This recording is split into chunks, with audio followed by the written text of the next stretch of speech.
Okay.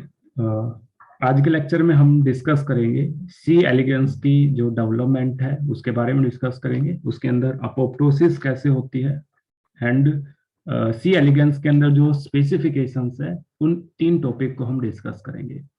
First अगर हम बात करें सी एलिगेंस की बात करें तो सी एलिगेंस की अगर हम फुल फॉर्म की बात करें तो सी एलिगेंस का पूरा नाम होता है स्नैरबोट एलिगेंस होता है। अगर हम साइज की बात करें तो सिनोरबेट जो एलिगेंस है वेरी स्मॉल साइज का एनिमल्स होता है। इसकी जो लेंथ होती है ओनली 1 mm इसकी क्या होती है लेंथ होती है।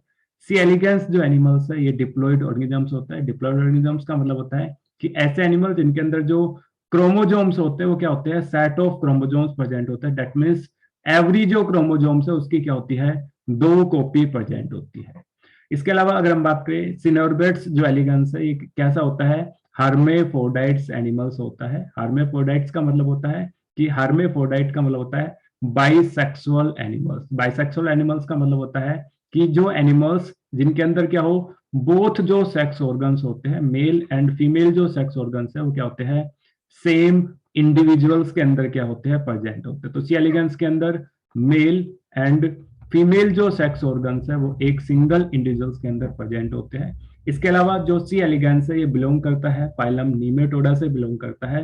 हैबिटेट की बात करें तो सोइल हैबिटेट के अंदर प्रेजेंट होता है। दैट्स व्हाई हम सी एलिगेंस जो एनिमल्स है इनको हम सोइल नीमोटोड्स के नाम से जानते हैं। ये नॉन पैरासिटिक होते हैं एंड फ्री लिविंग क्या करते हैं अपनी सरवाइव करते हैं। तो सी एलिगेंस सोइल निमेटोड है नॉन पैरासिटिक है एंड फ्री लिविंग क्या करता है लाइफ शो करता है।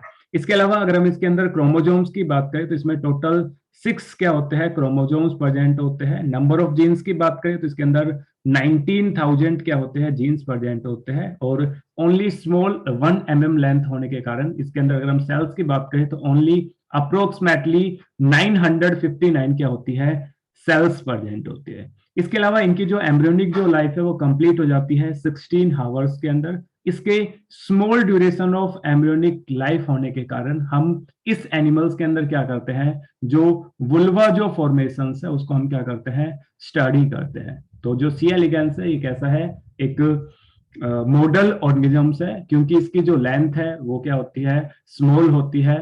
इनके जो एम्ब्रियोनिक जो साइज है वो भी स्मॉल होता है और वेरी फ्यू क्या होते हैं इनके अंदर क्रोमोजोम्स नंबर होते हैं जीन्स प्रेजेंट होते हैं। दैट्स वाई सी एलिगेंस को यूज किया जाता है as a model organisms use किया जाता है।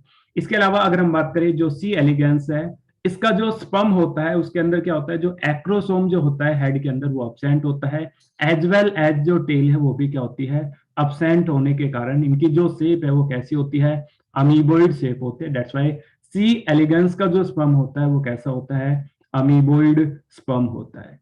इसके अलावा अगर हम फर्टिलाइजेशंस की बात करें तो सी एलिगेंस के अंदर जो फर्टिलाइजेशंस है वो अकर होता है at the primary oocyte stage. अगर हम बात करें ह्यूमन से कंपेयर करें तो ह्यूमन के अंदर जो फर्टिलाइजेशन है वो अकर होता है सेकेंडरी oocyte स्टेज पे क्या होता है फर्टिलाइजेशन अकर होता है। मोस्ट ऑफ एनिमल्स के अंदर क्या होता है सेकेंडरी oocyte स्टेज पे क्या होता है फर्टिलाइजेशन अकर होता है। बट अगर हम सी एलिगेंस की बात करें तो सी एलिगेंस के अंदर क्या होता है प्राइमरी oocyte की फॉर्मेशन प्राइमरी oocyte क्या करता है आपका फर्टिलाइजेशन शो करता है। इवन कभी कभी तो जो before the first mitotic division क्या होता है फर्टिलाइजेशन अकर होता है। तो कुछ बेसिक्स था सी एलिगेंस एनिमल्स के बारे में कि उनके अंदर बेसिक्स क्या हैबिटेट्स होते हैं। तो आपके जब कुछ स्टेटमेंट आते हैं तो उनको रूल आउट करने में ये बेसिक जो नॉलेज है वो आपकी हेल्प करेगी।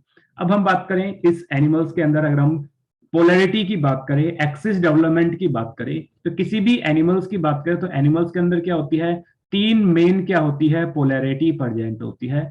जिसमें से पोलैरिटी की बात करें तो जैसे कि उसके अंदर एंटीरियर पोस्टीरियर पोलैरिटी की एंटीरियर पार्ट कौन सा है डोर्सल पार्ट कौन सा है वेंट्रल पार्ट कौन सा है डोर्सल पार्ट कौन सा है और उसका राइट और लेफ्ट पोलैरिटी। तो मेन 3 पोलैरिटी प्रेजेंट होती है एनिमल्स के अंदर। एक होती है एंटीरियर पोस्टीरियर पोलैरिटी एक होती है डोर्सल वेंट्रल पोलैरिटी और एक होती है राइट एंड लेफ्ट पोलैरिटी। ठीक है राइट एंड लेफ्ट पोलैरिटी। तो डेवलपिंग एग की बात करें तो डेवलपिंग एग का कौन सा part in futures anterior part के फॉर्मेशंस करेगा डोर्सल पार्ट के फॉर्मेशंस करेगा या राइट हैंड साइड के पार्ट के फॉर्मेशंस करेगा उसको हम पहले ही प्रिज्यूम कर लेते हैं। उसको हम क्या बोलते हैं एक्सिस फॉर्मेशन या पोलरिटी डेवलपमेंट हम बोलते हैं। तो अगर हम बात करें सी एलिगेंस के अंदर एंटीरियर पोस्टीरियर पोलरिटी डेवलपमेंट की बात करें तो before the fertilization, that means हम अनफर्टिलाइज एग की बात करें तो अनफर्टिलाइज एग के अंदर क्या होता है, इनके अंदर एक राइबोन्यूक्लियोप्रोटीन्स होती है जिसको हम क्या बोलते हैं, पी ग्रेन्यूल्स के नाम से जानते हैं। तो ये जो पी ग्रेन्यूल्स होता है अनफर्टिलाइज एग के अंदर कैसा होता है, इवनली क्या होता है आपका डिस्ट्रीब्यूटेड होता है। बट अगर हम जैसे इसके अंदर फर्टिलाइजेशन होता है एग के अंदर, सी एलिगेंस के एग के अंदर, तो ये जो पी ग्रेन्यूल्स है ये क्या हो जाता है, एक साइड के अंदर, वन साइड के अंदर क्या हो जाता है आपका लोकेट हो जाता है, और जिस साइड में ये लोकेट होता है उस साइड को हम क्या बोलते हैं कि ये पोस्टीरियर साइड के अंदर क्या हो गया आपका लोकेटेड हो गया। तो जब फर्टिलाइजेशन अकर होता है तो ये जो पी ग्रेन्यूल्स है आपके लोकेटेड हो जाती है toward the posterior side, right. इसका जो अपोजिट जो साइड होता है उसको हम क्या बोलते हैं, एंटीरियर साइड बोलते हैं। तो जो पोस्टीरियर जो साइड है वो एक्यूमुलेशन या फिर आपके वन साइड पी ग्रेन्यूल्स के लोकेट होने के कारण क्या हो रहा है, पोस्टीरियर जो एक्सिस है वो डेवलप्ड हो रहा है, और इसके अपोजिट जो साइड है उसको हम क्या बोल रहे हैं, एंटीरियर साइड बोल रहे हैं। तो अगर हम सी एलिगेंस की बात करें तो सी एलिगेंस में एक एक्सिस जो पैटर्निंग की बात करें, एंटीरियर पोस्टीरियर जो पोलरिटी है वो कौन डेवलप कर रहा है, पी ग्रेन्यूल्स कर रहा है। इसके अलावा सेकंड जो एक्सिस पैटर्निंग में हेल्प करता है वो क्या करता है, स्पर्म हेल्प करता है। तो जिस साइड से स्पर्म की एंट्री होती है, site of entry of sperm, उसको हम क्या बोलते हैं, पोस्टीरियर साइड बोलते हैं, और इसके अपोजिट जो साइड है उसको हम क्या बोलते हैं, एंटीरियर साइड बोलते हैं। तो दो वे से हम क्या करते हैं, जो डेवलपिंग एग है सी एलिगेंस का उसके अंदर हम एंटीरियर पोस्टीरियर पोलरिटी को डेवलप करते हैं। एक पी ग्रेन्यूल्स के बेसिस पे हम बताते हैं कि जिस साइड पी ग्रेन्यूल्स लोकेटेड होते हैं उसको हम पोस्टीरियर साइड बोलते हैं, और जो स्पर्म की जो एंट्री जो साइट होती है जहां से स्पर्म एंटर करता है एग के अंदर, जहां से फर्टिलाइजेशन के लिए स्पर्म एंट्री करता है एग के अंदर, उस साइड को हम क्या बोलते हैं, पोस्टीरियर साइड बोलते हैं। तो ड्यूरिंग दी अगर हम फर्टिलाइजेशन की बात करें, जो स्पर्म की जो एंट्री होती है it point become the posterior side of an egg, that means अगर हम बात करें सी एलिगेंस के अंदर जो पोस्टीरियर जो साइड है वो कौन डेवलप करा रहा है, साइट ऑफ स्पर्म एंट्री से क्या हो रही है, पोस्टीरियर जो एक्सिस है वो डेवलप हो रहा है। देयरफॉर अगर हम बात करें स्पर्म्स की बात करें तो sperms not only provide nuclear centriole but also help in the development of anterior posterior polarity। तो जो स्पर्म्स है नॉट ओनली जो आपका डेवलपिंग जो एग है उसको ओनली सेंट्रियोल्स या न्यूक्लियस ही प्रोवाइड नहीं करता, बट ऑल्सो हेल्प करता है उनके अंदर एंटीरियर पोस्टीरियर पोलरिटी को डेवलप कराने में हेल्प करता है। तो फर्स्ट इसके अंदर जो आपकी एंट्री ऑफ जो स्पर्म्स है वो क्या करती है, एंटीरियर पोस्टीरियर पोलरिटी को डेवलप करती है। सेकंड है हम बात करें एक अनदर डिटरमिनेंट्स होता है जिसको हम पी ग्रेन्यूल्स के नाम से जानते हैं। ये जो पी ग्रेन्यूल्स है ये क्या होता है, राइबो न्यूक्लियोप्रोटीन्स होती है। ये अनफर्टिलाइज एग के अंदर ये जो पी ग्रेन्यूल्स है ये कैसा होता है, इवनली डिस्ट्रीब्यूटेड होता है। हाउएवर जब फर्टिलाइजेशन अकर होता है तो ये जो साइटोप्लाज्मिक मूवमेंट्स होकर के ये जो पी ग्रेन्यूल्स है ये लोकेटेड हो जाता है टुवर्ड दी वन साइड, और इस साइड को हम क्या बोलते हैं, पोस्टीरियर साइड बोलते हैं। तो एंटीरियर जो पोस्टीरियर जो साइड है उसको डेवलप कराने में एक तो पी ग्रेन्यूल्स हेल्प करता है, और सेकंड कौन हेल्प करता है, एंट्री ऑफ स्पर्म हेल्प करती है। सेकंड हम बात करें कि डोर्सल वेंट्रल जो पोलरिटी है वो किसके कारण डेवलप्ड होती है, तो अगर हम बात करें जैसे ही फर्स्ट क्लीवेज होता है तो इसके अंदर जैसे अगर हम बात करें स्टार्टिंग की बात करें कि आपका अनफर्टिलाइज एग है, अनफर्टिलाइज एग है, इसमें यहां से मान लो स्पर्म की एंट्री हुई, जैसे स्पर्म की एंट्री हुई तो ये अनफर्टिलाइज जो एग है वो किसमें चेंज हो गया, फर्टिलाइज्ड एग के अंदर चेंज हो गया। फर्टिलाइजेशन के बाद नेक्स्ट जो स्टेप होता है उसको हम क्या बोलते हैं, क्लीवेज बोलते हैं। तो फर्स्ट जो क्लीवेज होगा इसके अंदर सी एलिगेंस के अंदर वो कैसा होता है, होलोब्लास्टिक क्लीवेज होता है, एसिमेट्रिकल होता है। एसिमेट्रिकल का मतलब होता है अनइक्वल क्या होता है, होलोब्लास्टिक डिवीजन होता है। अगर हम प्लेन की बात करें, प्लेन ऑफ क्लीवेज फ्यूरो की बात करें तो प्लेन ऑफ क्लीवेज फ्यूरो कैसा होता है, मैरिडोनियल होता है। तो अब ये जो फर्टिलाइज जो आएगा इसमें फर्स्ट क्लीवेज होगा, तो फर्स्ट क्लीवेज होने के कारण क्या होगा, इसमें होलोब्लास्टिक क्लीवेज होगा। होलोब्लास्टिक का मतलब क्या होता है कि किसी भी एग के अंदर जो क्लीवेज फ्यूरो एग को जब कंप्लीटली बाइसेक्ट कर देती है तो उसको हम क्या बोलते हैं, होलोब्लास्टिक क्लीवेज। होलो का मतलब क्या होता है, होल, या फिर इसको हम क्या बोलते हैं, कंप्लीट बोलते हैं। तो होलोब्लास्टिक जो क्लीवेज है it is also known as complete cleavage के नाम से जानते हैं। एक अनदर टाइप और होता है क्लीवेज का, जिसको हम मीरोब्लास्टिक क्लीवेज के नाम से जानते हैं। मीरो का मतलब यहाँ पे क्या होता है आपका, पार्शियल। तो मीरोब्लास्टिक जो क्लीवेज होता है, इसमें क्या होता है, जो क्लीवेज जो फिर है वो एग को क्या करती है, पार्सली क्या करती है, डिवाइड करती है। तो इस टाइप ऑफ क्लीवेज को हम क्या बोलते हैं, मीरोब्लास्टिक क्लीवेज बोलते हैं। बट अगर हम सी एलिगेंस की बात करें तो सी एलिगेंस के अंदर फर्स्ट जो क्लीवेज होता है वो कैसा होता है, होलोब्लास्टिक होता है, एसिमेट्रिकल होता है। एसिमेट्रिकल मतलब होता है अनइक्वल क्या होती है, सेल्स फॉर्म्ड होते हैं। मान लो अगर हम बात करें अनइक्वल की बात करें, तो जब आपका जो एग है इसमें क्लीवेज शुरू क्या करे, दो सेल्स के अंदर डिवाइड होते हैं, तो इंडिविजुअल जो सेल्स होते हैं उसको हम क्या बोलते हैं, ब्लास्टोमियर बोलते हैं। तो ये जो ब्लास्टोमियर्स है, अगर दोनों जो ब्लास्टोमियर्स है वो क्या हो, आपकी सेम साइज की ब्लास्टोमियर्स हो, तो उसको हम क्या बोलते हैं, इक्वल होलोब्लास्टिक क्लीवेज बोलते हैं।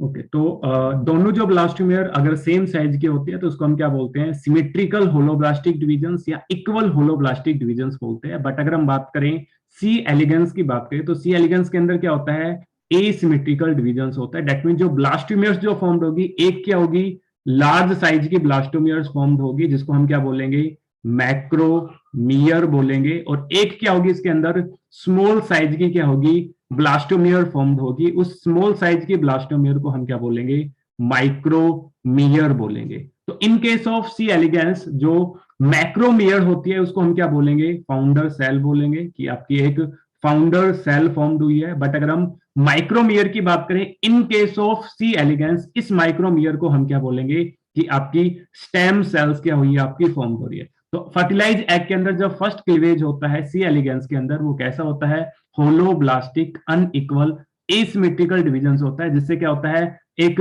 लार्ज सेल्स फॉर्म्ड होते हैं जिसको हम क्या बोल रहे हैं, फाउंडर सेल्स। ए बी क्या हुई आपकी, फॉर्म्ड हुई है, और एक स्मॉलर स्टेम सेल्स P1 क्या होती है आपकी, प्रेजेंट होती है। तो अब फर्स्ट क्लीवेज से क्या हुआ, दो सेल्स फॉर्म्ड हुई आफ्टर दी फर्स्ट क्लीवेज। एक जो सेल्स है वो लार्ज साइज की है जिसको हम फाउंडर सेल बोल रहे हैं, और एक जो है स्मॉल साइज की सेल फॉर्म्ड हुई है जिसको हम स्टेम सेल्स बोल रहे हैं। अब इस सेल्स के अंदर क्या होगा, इन दोनों सेल्स के अंदर क्या होगा, अब सेकंड क्लीवेज क्या होगा, अकर होगा। तो सेकंड क्लीवेज की अगर हम बात करें तो इसमें दो सेल्स है इसके अंदर, एक है इसके अंदर फाउंडर सेल्स। तो फाउंडर जो सेल्स है वो क्या करेगी, इक्वल होलोब्लास्टिक इक्वल क्या करेगी, डिवीजन शो करेगी। इसके अंदर क्या होगा, होलोब्लास्टिक इक्वल डिवीजन शो होगा। बट अगर हम बात करें स्टेम सेल की बात करें, P1 सेल्स की बात करें, तो P1 जो सेल्स है अपनी पेरेंटल जो क्लीवेज है, पेरेंटल सेल्स का जो क्लीवेज का जो पैटर्न है उसको फॉलो करते हैं। दैट मींस ये होलोब्लास्टिक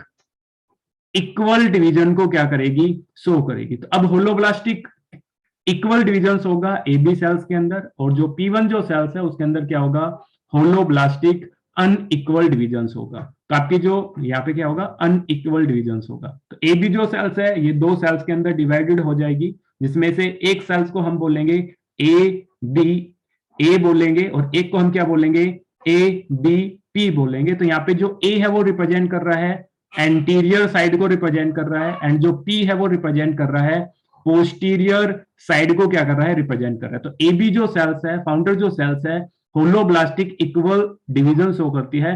दो ब्लास्टोमियर्स के अंदर चेंज होगा, A B A and A B P के अंदर चेंज होगा। और जो P1 जो सेल्स है, स्टेम सेल जो सेल्स है, इसमें क्या होगा, एक तो लार्ज सेल्स फॉर्म्ड होगी, और एक क्या होगी इसके अंदर स्मॉल सेल फॉर्म्ड होगी। और जो स्मॉल सेल जो फॉर्म्ड होगी उसको हम क्या बोलेंगे, स्टेम सेल बोलेंगे, और जो लार्ज जो सेल फॉर्म्ड होगी उसको हम क्या बोलेंगे, फाउंडर सेल्स बोलेंगे। तो सेकंड जब क्लीवेज होगा तो P1 जो है स्टेम सेल जो सेल्स है वो होलोब्लास्टिक अनइक्वल से क्या करेगी, एक EMS फाउंडर सेल्स फॉर्म करेगी, लार्जर सेल, और एक स्मॉलर साइज P2 सेल्स क्या करेगी, आपकी फॉर्म करेंगे। तो during the second cleavage founder cells A B divided by holoblastic equal symmetrical division meridional plane से डिवाइड करेगी and provide A B A and A B P cells क्या करेगी, आपकी फॉर्म करेगी। तो आपकी जो ए बी है होलोब्लास्टिक क्लीवेज से क्या कर रही है, A B A and A B P cells को क्या कर रही है, फॉर्म कर रही है। वाइल अगर हम बात करें स्टेम जो सेल्स है P1 ये फॉलो करती है पेरेंटल रूट को फॉलो करती है holoblastic unequal asymmetrical meridional plane से क्या होता है इसके अंदर डिविजन्स होता है। एक लार्ज सेल्स फॉर्म्ड होती है फाउंडर सेल्स ईएमएस फॉर्म्ड होती है और एक स्मॉलर सेल्स क्या होती है P2 फॉर्म्ड होती है। अब हम बात करें कि इसमें हमने बताया था कि अनफर्टिलाइज जो एग होता है उसके अंदर जो पी ग्रेन्यूल्स है वो कैसे होते हैं इवनली क्या होते हैं आपके डिस्ट्रीब्यूटेड होते हैं। बट जैसे इसके अंदर फर्टिलाइजेशन होता है तो ये जो पी ग्रेन्यूल्स है ये टुवर्ड दी पोस्टीरियर साइड क्या हो जाते हैं आपके एक्यूमुलेट हो जाते हैं। तो बट अगर हम बात करें फर्स्ट क्लीवेज के बाद ये जो पी ग्रेन्यूल्स है ये आपके लोकेटेड होते हैं स्टेम सेल्स के अंदर P1 सेल्स के अंदर। आफ्टर दी सेकंड क्लीवेज की बात करें तो आफ्टर दी सेकंड क्लीवेज ये आपके पी जो ग्रेन्यूल्स है कहां पे लोकेटेड रहेंगे स्टेम सेल्स के अंदर लोकेटेड रहेंगे। तो पी ग्रेन्यूल्स है ये प्रेजेंट होते हैं किसके अंदर स्टेम सेल्स के अंदर क्या होते हैं आपके प्रेजेंट होते हैं। तो इस तरीके से अगर हम बात करें सेकंड क्लीवेज के बाद की बात करें तो आफ्टर दी सेकंड क्लीवेज जो है 4 सेल फॉर्म्ड हुई जिसमें से 3 जो सेल्स है वो कैसी आपकी फाउंडर सेल्स है और एक जो सेल्स है वो कैसी आपकी स्टेम सेल्स है। अब ये जो स्टेम सेल्स है ये फिर से क्या करेगी डिवीजन शो करेगी थर्ड क्लीवेज के अंदर। तो जो स्टेम सेल्स है वो अपने पेरेंटल रूट को फॉलो करेगी उसके अंदर होलोब्लास्टिक अनइक्वल एसिमेट्रिकल डिवीजन होगा by the meridional plane of cleavage. While अगर हम बात करें ईएमएस की बात करें एबीपी की बात करें एबीए की बात करें तो ये क्या करेगी होलोब्लास्टिक इक्वल डिवीजन क्या करेगी शो करेगी। अब इसमें कुछ एक्सपेरिमेंटल है जैसे अगर हम आइडेंटिफिकेशन करेंगे कि कौन सा जो ब्लास्टोमियर्स है वो किस टाइप का स्पेसिफिकेशन शो करता है। तो स्पेसिफिकेशंस की बात करें हमने ऑलरेडी डिस्कस किया हुआ है स्पेसिफिकेशंस का मतलब क्या होता है। तो स्पेसिफिकेशंस क्या होती है लेवल ऑफ कमिटमेंट होती है। ठीक है लेवल ऑफ कमिटमेंट होती है और लेवल ऑफ कमिटमेंट में कैसे कौन सी स्टेज होती है सेकंड स्टेज होती है। और ये जो स्टेज होती है कमिटमेंट की ये कैसी होती है रिवर्सिबल क्या होती है स्टेट होती है। अब इस स्पेसिफिकेशंस की बात करें तो ये जो स्पेसिफिकेशंस है 3 मेन टाइप का स्पेसिफिकेशंस होता है। एक होता है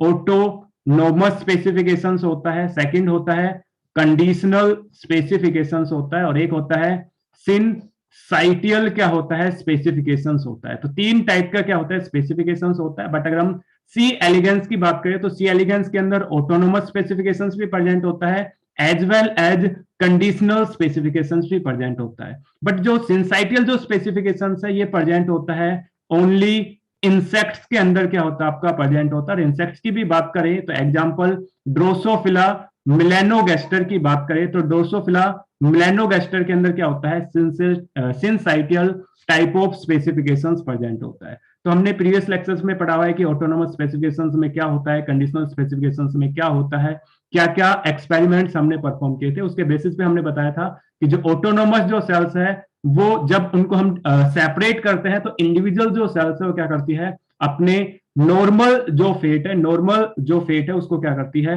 फॉर्म्ड करती है। वाइल जो कंडीशनल स्पेसिफिकेशन शो करती है वो सेल्स क्या करती है फेल्स हो जाती है to develop their normal fate. तो अगर हम सी एलिगेंस की बात करें तो सी एलिगेंस के अंदर क्या होते हैं जो डेवलपमेंट होती है वो both autonomous as well as conditional जो डेवलपमेंट है उसको क्या करती है फॉलो करती है। तो इसमें अब हम बात करें कि कौन सी सेल्स है वो कंडीशनल शो करेगी कौन सी सेल्स ऑटोनोमस डेवलपमेंट शो करेगी। तो इसमें जो फाउंडर जो सेल्स है वो क्या शो करती है कंडीशनल स्पेसिफिकेशन शो करती है। वाइल अगर हम स्टेम सेल्स की बात करें तो स्टेम सेल्स क्या शो करती है ऑटोनोमस क्या करती है डेवलपमेंट शो करती है। तो जैसे अगर हम आफ्टर द फर्स्ट क्लीवेज की बात करें तो आफ्टर द फर्स्ट क्लीवेज एक आपकी क्या होती है founder cells A B formed होती है और एक आपकी स्टेम सेल्स क्या होती है P1 फॉर्म्ड होती है। तो आपकी ए बी जो सेल्स है ये क्या शो करेगी आपकी कंडीशनल स्पेसिफिकेशन शो करेगी और जो P1 जो सेल्स है ये क्या शो करेगी आपका ऑटोनोमस डेवलपमेंट या ऑटोनोमस क्या करेगी स्पेसिफिकेशन शो करेगी। तो ये जो ए बी सेल्स है ये आपकी डायरेक्ट फिजिकल कांटेक्ट में होती है किससे P1 सेल्स के फिजिकल कांटेक्ट में होती है। अगर हम इन दोनों सेल्स को क्या कर दें आर्टिफिशियली सेपरेट कर दें ए बी को अलग कर दें और P1 जो स्टेम सेल्स है इन दोनों को सेपरेट कर दें तो इसमें जो P1 जो सेल्स है अपने नॉर्मल फेट को क्या करती है फॉर्म्ड करते हैं। दैट्स व्हाई हम कह रहे हैं कि जो P1 है वो क्या शो कर रही है ऑटोनोमस स्पेसिफिकेशन शो कर रही है। वाइल अगर हम ए बी सेल्स की बात करें तो ए बी सेल्स क्या होती है fails to develop normal fate, अपने जो नॉर्मल फेट है उसको डेवलप करने में क्या हो जाती है, फेल हो जाती है। दैट मीन्स ए बी जो सेल्स है वो क्या शो कर रही है, कंडीशनल स्पेसिफिकेशन शो कर रही है। तो ये एक्सपेरिमेंटल कंडीशंस है कि इफ दे आर सेपरेटेड, अगर इन दोनों सेल्स को हम सेपरेट कर देते हैं तो स्टेम सेल्स P1 है वो still provide all the cells it usually does. That means कौन सा बिहेवियर शो कर रही है, ऑटोनोमस बिहेवियर शो कर रही है। भाई अगर हम बात करें फाउंडर ए बी सेल्स की बात करें तो founder A B cells is failed to provide all cell. That means A B जो सेल्स है वो क्या करती है, कंडीशनल बिहेवियर शो करती है, कंडीशनल डेवलपमेंट या स्पेसिफिकेशंस क्या करती है, शो करती है। बट अगर हम बात करें आफ्टर दी सेकंड क्लीवेज की बात करें तो आफ्टर दी सेकंड क्लीवेज क्या होती है, 4 सेल्स फॉर्म्ड होती है। ए बी जो फाउंडर सेल्स है वो 2 सेल्स के अंदर चेंज होती है, एक ए बी पी के अंदर चेंज होती है, एक ए बी ए के अंदर चेंज होती है। तो इसमें ए बी बी पी जो सेल्स होती है ये फिजिकल कॉन्टेक्ट में होती है स्टेम सेल P2 से एंड प्रोवाइड करती है हाइपोडर्मिस एंड न्यूरॉन्स। जैसे अगर हम बात करें कि आपकी ए बी जो सेल्स है, फाउंडर जो सेल्स है, ये एक ए बी ए के अंदर चेंज होती है, डिवाइड होती है, और एक ए बी पी के अंदर क्या होती है, डिवाइड होती है। तो ए बी पी जो सेल्स है ये फिजिकल कॉन्टेक्ट में होती है किसके साथ, P2 जो स्टेम सेल्स है उसके साथ फिजिकल कॉन्टेक्ट में होती है, और एक आपके EMS P2 के क्या होता है, फिजिकल कॉन्टेक्ट में होता है। तो जब ABP जो सेल्स है P2 के फिजिकल कॉन्टेक्ट में होती है तो ये ABP जो सेल्स है ये क्या करती है, हाइपोडर्मिस की फॉर्मेशन करती है, हाइपोडर्मिस एंड न्यूरॉन्स को क्या करती है, फॉर्म्ड करती है। और ABA जो सेल्स है वो क्या करती है, हाइपोडर्मिस की फॉर्मेशन करती है, न्यूरॉन्स की फॉर्मेशन करती है, as well as along with hypodermis and neurons क्या करती है, फेरिंग्स की क्या करती है, फॉर्मेशन करती है। तो ABA with not contact to P1 provide क्या करती है, फेरिंग्स फॉर्म करती है, as well as along with hypodermis and neurons. But अगर हम बात करें इनको हम एक्सपेरिमेंटली यहां से क्या कर दें, इनकी जो पोजीशंस है उसको हम क्या कर दें, रिवर्स कर दें। दैट मीन्स अब ABA जो है वो क्या हो, फिजिकल कॉन्टेक्ट में हो किससे, P2 से फिजिकल कॉन्टेक्ट में हो, और आपकी ABP है वो क्या हो, फिजिकल कॉन्टेक्ट में हो किसके, ABA से। दैट मीन्स हमने इनकी पोजीशंस को रिवर्स कर दिया, तो इनके जो फेट है वो भी क्या हो जाते हैं, रिवर्स हो जाते हैं। जो पहले ABP क्या कर रही थी, ओनली हाइपोडर्मिस एंड न्यूरॉन्स की फॉर्मेशन कर रही थी, बट जैसे ही हमने इनकी पोजीशंस को चेंज किया अब ABA है वो क्या करता है, हाइपोडर्मिस एंड न्यूरॉन्स की फॉर्मेशन करता है। वाइल ABP की बात करें तो हाइपोडर्मिस, न्यूरॉन्स एंड फेरिंग्स तीनों की क्या करेगा, फॉर्मेशंस करेगा। तो जब इनको हम क्या करते हैं, इनकी पोजीशंस को हम क्या करते हैं, शिफ्ट करते हैं, चेंज करते हैं, तो इनके जो फेट है वो भी क्या हो जाते हैं, चेंज हो जाते हैं। तो इनका फेट चेंज हो गया है, बट जो डेवलपमेंट होगी वो कैसी होगी, नॉर्मल डेवलपमेंट होगी। चाहिए ABP सेल्स वो फेट फॉर्म करो, चाहिए ABA फॉर्म करो, तो इनकी पोजीशन चेंज करने के कारण इनका फेट चेंज हो जाता है, और जो डेवलपमेंट है वो कैसी होती है, नॉर्मल डेवलपमेंट होती है। तो अगर हम इस कंडीशंस की बात करें, if the position get reverse, इनकी पोजीशन को हम क्या कर दें, रिवर्स कर दें, therefore now ABA makes contact to P2 and results in change in the fate as well as only hypodermis, no pharynx। अब जो ABA पहले क्या कर रहा था, जब फिजिकल कॉन्टेक्ट में नहीं था P2 के साथ, क्या कर रहा था, हाइपोडर्मिस, न्यूरॉन्स एंड फेरिंग्स को फॉर्मेशन कर रहा था, बट जब in contact of P2 sales है तो क्या कर रहा है, ओनली हाइपोडर्मिस एंड न्यूरॉन्स को क्या करेगा, फॉर्म्ड करेगा। इसके अलावा अगर हम बात करें कुछ थोड़ा मॉडिफिकेशंस की बात करें, तो अगर हम सेल सिग्नलिंग की बात करते हैं, हम इन फ्यूचर्स हम पढ़ेंगे सेल सिग्नलिंग के प्रोसेस को पढ़ेंगे। तो ये जो सेल सिग्नलिंग है इसमें क्या होता है, जो सेल्स है ये सिग्नलिंग करते हैं, आपस में कम्युनिकेट करती है।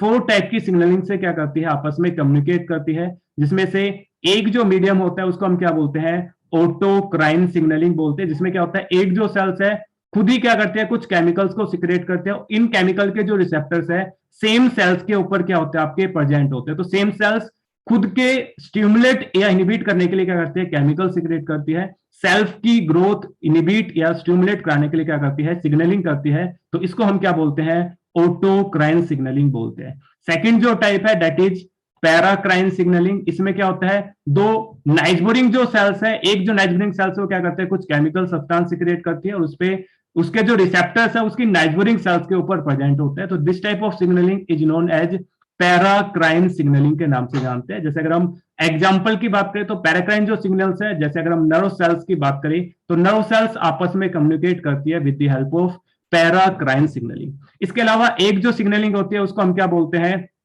जक्स्टा क्राइन सिग्नलिंग के नाम से जानते हैं। इसमें क्या होता है कि दोनों जो सेल्स होती है वो क्या होती है, फिजिकल कांटेक्ट में होती है। तो फिजिकल कांटेक्ट में होने के कारण आपस में क्या करती है, नोच एंड डेल्टा क्या होता है, उनके अंदर सिग्नलिंग होती है। इसमें एक रिसेप्टर का काम करता है और एक किसका काम करता है, सिग्नलिंग मॉलिक्यूल्स का काम करता है। तो हम बात करें सी एलिगेंस के अंदर बात करें तो इनके अंदर क्या होती है, एक तो जक्स्टाक्राइन सिग्नलिंग प्रेजेंट होती है और एक क्या होती है, पैराक्राइन सिग्नलिंग होती है। इसके अलावा फोर्थ अगर हम बात करें, एक और सिग्नलिंग होती है जिसको हम क्या बोलते हैं, एंडोक्राइन सिग्नलिंग के नाम से जानते हैं। जिसमें क्या होता है, एक जो सेल्स है अपने केमिकल्स को सिक्रेट करती है, ब्लड वेसल्स के अंदर सिक्रेट करती है, और उसकी जो टारगेट जो सेल्स है वो क्या होती है, फार डिस्टेंस पे क्या होती है, आपकी अकर होती है। तो इस टाइप की जो सिग्नलिंग होती है उसको हम क्या बोलते हैं, एंडोक्राइन सिग्नलिंग बोलते हैं। और एंडोक्राइन सिग्नलिंग से जो कम्युनिकेशन है वो कौन करती है, एंडोक्राइन ग्लैंड करती है। बट अगर हम बात करें इन सी एलिगेंस की बात करें तो सी एलिगेंस के अंदर एक पैराक्राइन सिग्नलिंग अकर्स होती है और एक जक्स्टाक्राइन सिग्नलिंग प्रेजेंट होती है। तो अगर हम बात करें कि जो P2 जो सेल्स होती है ये क्या करती है, APX जो है, जो डेल्टा है उसको क्या करती है, प्रोड्यूस करती है। और इसके जो अगर हम बात करें रिसेप्टर्स की बात करें तो GLP है वो किसका काम करता है, नोच का काम करता है। तो अगर हम बात करें सेल सेल सिग्नलिंग की बात करें in 4 cell embryo state in C elegans, तो इसमें जो P2 जो सेल है वो क्या करता है, प्रोड्यूस करता है 2 सिग्नल्स को प्रोड्यूस करता है, जिसमें से एक कौन से आपका जक्स्टाक्राइन सिग्नलिंग होता है, जिसमें जक्स्टाक्राइन जो प्रोटीन है APX1 ये किसका काम करती है, डेल्टा का काम करती है। जो बाउंड होती है किसके साथ, GLP1 के साथ बाउंड होती है, जो किसका काम करती है, नोच 1 का काम करती है। और ये जो GLP1 है ये प्रेजेंट होता है किसके अंदर, ABP सेल्स के अंदर प्रेजेंट होता है। तो इसके अगर हम बात करें जक्स्टाक्राइन सिग्नलिंग की बात करें तो जक्स्टाक्राइन जो सिग्नलिंग है इसमें एक क्या होता है, एक क्या होता है, डेल्टा होता है और एक इसके अंदर क्या होता है, नोच होता है।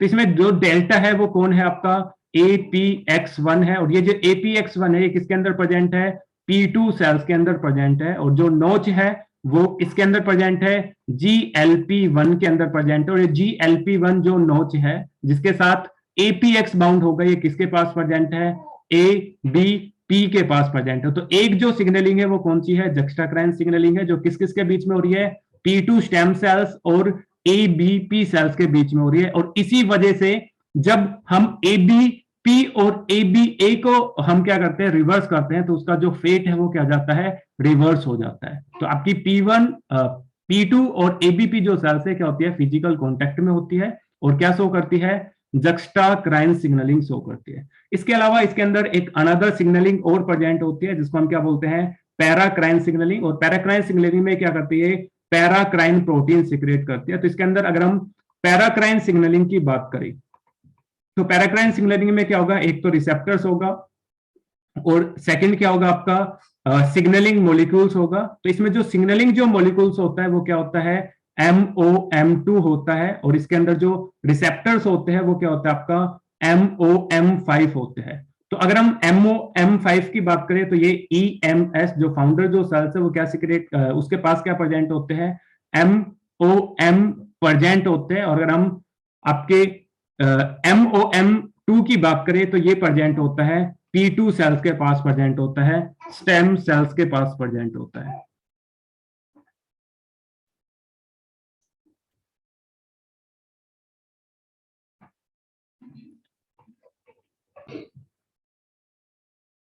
ठीक है, तो 4 सेल जो स्टेज होती है इसके अंदर 2 टाइप की सिग्नलिंग होती है, एक जक्स्टाक्राइन सिग्नलिंग होती है और सेकंड क्या होती है, पैराक्राइन सिग्नलिंग होती है। तो आपको पता होना चाहिए कि जो APX1 है वो कौन स्टेम सेल प्रोड्यूस कर रही है और MOM2 है ये कौन सिक्रेट कर रहा है, P2 cell stem cell secrete करते हैं। वाइल अगर हम GLP1 की बात करें तो इसको आपकी फाउंडर सेल्स ABP क्या कर रही है, प्रोड्यूस कर रही है। वाइल अगर हम बात करें MOM5 की बात करें तो इसको फाउंडर सेल्स EMS क्या कर रही है, प्रोड्यूस कर रही है। अब इससे रिलेटेड कुछ क्वेश्चन सोल्व करने से पहले एक दो और पिक्चर्स हम देख लेते हैं कि जैसे हम बताया कि PO एक जाइगोट है, इस जाइगोट के अंदर फर्स्ट क्लीवेज हुआ तो 2 सेल फॉर्म हुई, एक आपकी AB जो सेल्स होती है ये कैसी होती है, फाउंडर सेल्स होती है। और जो P1 जो सेल्स है ये कैसी होती है, स्टेम सेल्स होती है। तो फाउंडर जो सेल्स है इसके अंदर कैसा होता है, होलोब्लास्टिक इक्वल डिविजन्स होता है, मीरोब्लास्टिक क्या होता है, प्लेन होता है, और इस डिविजन्स को हम क्या बोलते हैं, सिमेट्रिक डिविजन्स बोलते हैं। तो इससे क्या होती है, दो और सेल्स फॉर्म्ड होगी, ABA एंड ABP। अब इसके अंदर क्या होगा, जब आपका सेकंड क्लीवेज होगा AB सेल्स के अंदर, फाउंडर सेल्स के अंदर, तो AB A1 और AB AR के अंदर चेंज होगी। यहाँ पे A आपका एंटीरियर है, ये आपका एंटीरियर है। यहाँ पे जो R है ये किसको रिप्रेजेंट कर रहा है, राइट साइड को क्या कर रहा है, रिप्रेजेंट कर रहा है। वाइल ABP है, ये भी डिवाइड होके ABP1 और ABPR के अंदर चेंज होगी। यहाँ पे R राइट को रिप्रेजेंट कर रहा है, और जो L है ये किसको रिप्रेजेंट कर रहा है, लेफ्ट को रिप्रेजेंट कर रहा है। तो लेफ्ट एंड राइट क्या होगी आपकी, ABAL और ABAR क्या होगी आपकी, फॉर्म्ड होगी। वाइल अगर हम बात करें P1 स्टेम सेल्स की बात करें, तो स्टेम सेल्स क्या करती है, अपने पेरेंटल जो क्लीवेज है उसको क्या करती है, फॉलो करती है, जिसमें होलोब्लास्टिक अनइक्वल क्या होता है, डिविजन्स होता है। जो एक है लार्ज सेल्स फॉर्म्ड होगी जिसको हम फाउंडर सेल्स बोलेंगे, और एक क्या होगी आपकी स्टेम सेल्स फॉर्म्ड होगी जिसको हम P2 सेल बोलेंगे। तो अब इसमें जो EMS फाउंडर जो सेल्स है वो होलोब्लास्टिक इक्वल डिवीजन शो करेगी, जिससे MS और E सेल फॉर्म्ड होगी, और जो P2 सेल्स है वो अपने पेरेंटल जो स्टेम सेल्स है होलोब्लास्टिक अनइक्वल डिविजन्स को फॉलो करके क्या करेगी, C and P2 stem cells को फॉर्म करेगी। अब P3 जो स्टेम सेल्स है इसके अंदर फिर से क्या होगा, फर्दर डिविजन्स होगा, एक आपकी D एंड P4 क्या होगी आपकी स्टेम सेल्स होगी, और अब ये P4 सेल से क्या करेगी, जर्म लाइन की क्या करेगी, फॉर्मेशन करेगी। तो अगर हम बात करें इसमें P1 P2 P3 P4 ये सभी क्या करेगी, जर्म लाइन की फॉर्मेशन करेगी, और बाकी जो सेल्स है ये कैसी आपकी सोमैटिक क्या है, सेल्स है। तो अब इन सोमैटिक सेल्स के अगर हम फेट की बात करें तो कई बार फेट पूछ लिए जाते हैं, बट अगर पूछा जाएगा तो किसका पूछा जाएगा, जो ई जो सेल्स है उसका फेट पूछा जाएगा। बाकी अगर हम सेल्स की बात करें, ABAL की बात करें, ABAR की बात करें, तो सभी क्या कर रही है, हाइपोडर्मिस और फेरिंग्स एंड न्यूरॉन्स की फॉर्मेशन कर रही है, हाइपोडर्मिस न्यूरॉन्स की फॉर्मेशन कर रही है। तो इसमें जो चेंज है वो ई सेल्स के अंदर है, सी सेल्स के अंदर है। तो आपकी जो ई सेल्स है वो क्या करती है, इंटरस्टाइन को फॉर्मेशन करते हैं। तो इसमें जो पूछा जाता है, एक तो इंटरस्टाइन किस सेल से फॉर्म्ड होगी, ई सेल से फॉर्म्ड होगी। जर्म लाइन किससे फॉर्म्ड होगी, आपके P1 P2 P3 P4 क्या करेगी, जर्म लाइंस के फॉर्मेशन करेगी। C एंड D जो सेल्स है ये क्या करेगी, मसल सेल्स के फॉर्मेशन करेगी, और बाकी जो रेस्ट ऑफ जो सेल्स है वो क्या करती है, हाइपोडर्मिस न्यूरॉन्स एंड फेरिंग्स को क्या करती है, फॉर्म्ड करने का काम करती है। देखो इसके अलावा एक और डायग्राम है, इसमें डेवलपमेंट है उसको विद द हेल्प ऑफ जो डाई है, स्टेन है, उसकी हेल्प से हमने क्या किया है, डिडक्ट किया है कि न्यूक्लियस कैसे डिवाइड होता है, उसके अंदर पी ग्रेन्यूल्स कैसे आपके फॉर्म्ड होते हैं। तो इसमें अगर हम बात करें लेफ्ट हैंड साइड की बात करें, तो लेफ्ट हैंड साइड के अंदर जो एक ग्रीन ग्रीन जो डॉट है, जो फ्लोरिसेंस हो रहे हैं, ये क्या है आपकी होइस्चाई क्या है, डाई है, जो रिप्रेजेंट कर रही है, जो किसको स्टेन करती है, DNA को स्टेन करते हैं। जैसे अगर हम बात करें फर्टिलाइज एग की बात करें, तो फर्टिलाइज एग के अंदर एक न्यूक्लियस प्रेजेंट है, जब इसके अंदर फर्स्ट क्लीवेज हुआ तो दो सेल्स यहाँ पे फॉर्म हुई, ये दोनों क्या कर रही है, न्यूक्लियस की जो पोजीशन है उसको रिप्रेजेंट कर रही है। देन फर्दर डिवीजन से क्या होगा, जो न्यूक्लियस है वो डिवाइड करेगा और अपने नंबर्स जो सेल्स अपने नंबर को इंक्रीज करेगी, तो उसके अंदर जो ये जो स्टेन है उसकी फ्लोरिसेंस क्या होगी आपकी, ज्यादा होगी। वाइल अगर हम राइट हैंड साइड के डायग्राम की बात करें, तो राइट हैंड साइड के डायग्राम में जो ग्रीन ग्रीन जो डॉट है वो रिप्रेजेंट कर रही है किसको, पी ग्रेन्यूल्स को क्या कर रही है, रिप्रेजेंट कर रही है। तो अगर हम बात करें फर्टिलाइज एग की बात करें, तो फर्टिलाइज एग के अंदर ये जो पी जो ग्रेन्यूल्स है ये कहां पे लोकेटेड होते हैं, पोस्टीरियर साइड के अंदर क्या होते हैं, लोकेटेड होते हैं। But after the first division की बात करें तो ये पी ग्रेन्यूल्स कहां पे लोकेटेड हो जाते हैं, आपके P1 स्टेम सेल्स के अंदर लोकेटेड हो जाते हैं। आफ्टर द सेकंड क्लीवेज कहां पे होंगे, P2 स्टेम सेल्स के अंदर लोकेटेड हो जाएंगे, और नेक्स्ट डिविजन के अंदर क्या होंगे आपके P3 स्टेम सेल्स के अंदर, एंड लेटर ऑन किसमें, P4 स्टेम सेल्स के अंदर क्या होता है आपके, लोकेटेड होते हैं। तो ये रिप्रेजेंट कर रहा है कि जो पी ग्रेन्यूल्स है वो कहां पे लोकेटेड होते हैं, पी जो आपके स्टेम जो सेल्स है उसके अंदर क्या होते हैं आपके, लोकेटेड होते हैं। तो ये डायग्राम रिप्रेजेंट कर रहा है, लेफ्ट हैंड साइड वाला रिप्रेजेंट कर रहा है डीएनए को, जिसको हम होस्टाई डाई से क्या कर रहे हैं, स्टेन कर रहे हैं, और राइट हैंड साइड वाला जो डायग्राम है इसके अंदर जो पी ग्रेन्यूल्स है उसको स्टेन करके डाला हुआ है, कि उसकी लोकेशन को हम देख रहे हैं कि कैसे कैसे जब डेवलपमेंट इंक्रीज होते हैं तो कहां कहां पे ये पी ग्रेन्यूल्स आपका मूव करता है। तो ये जो पी ग्रेन्यूल्स है ये लोकेटेड होता है inside the stem cells, located होता है।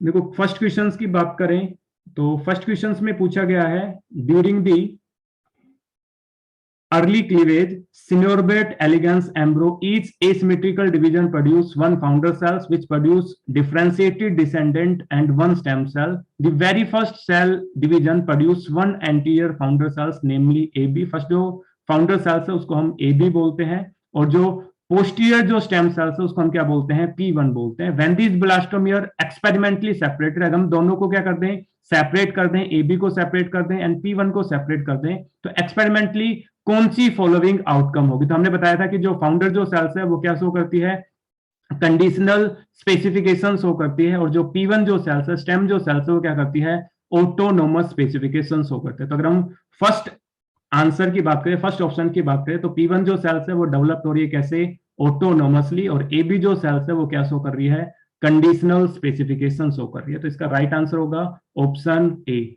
नेक्स्ट क्वेश्चन की बात करें, क्वेश्चन नंबर 75 की बात करें, तो इसमें भी यही पूछा गया है कि आपको करेक्ट कॉम्बिनेशंस बताना है. तो आपको पता है कि आपकी जो P1 जो सेल्स है वो क्या करती है, स्टेम जो सेल्स है वो ऑटोनोमस स्पेसिफिकेशन शो करती है, और AB जो सेल्स है वो क्या करती है, कंडीशनल स्पेसिफिकेशन शो करती है. और इसमें करेक्ट ऑप्शन पूछा है, तो इसमें जो आर जो ऑप्शन है वो या तो डी ऑप्शन में है या फिर आपके ए ऑप्शन में है. बाकी दो ऑप्शन कैसे हो जाएंगे, आपके डायरेक्टली रूल आउट हो जाएंगे. वाइल अगर हम बात करें, एक जो ऑप्शन है उसमें पी स्टेटमेंट है, तो कभी भी दोनों जो सेल्स है, फाउंडर और स्टेम सेल्स, वो क्या नहीं शो करती, ऑटोनोमस स्पेसिफिकेशन नहीं शो करती. तो पी जो स्टेटमेंट है वो आपकी रॉन्ग है. तो डायरेक्टली इसका आंसर हो जाएगा ऑप्शन डी.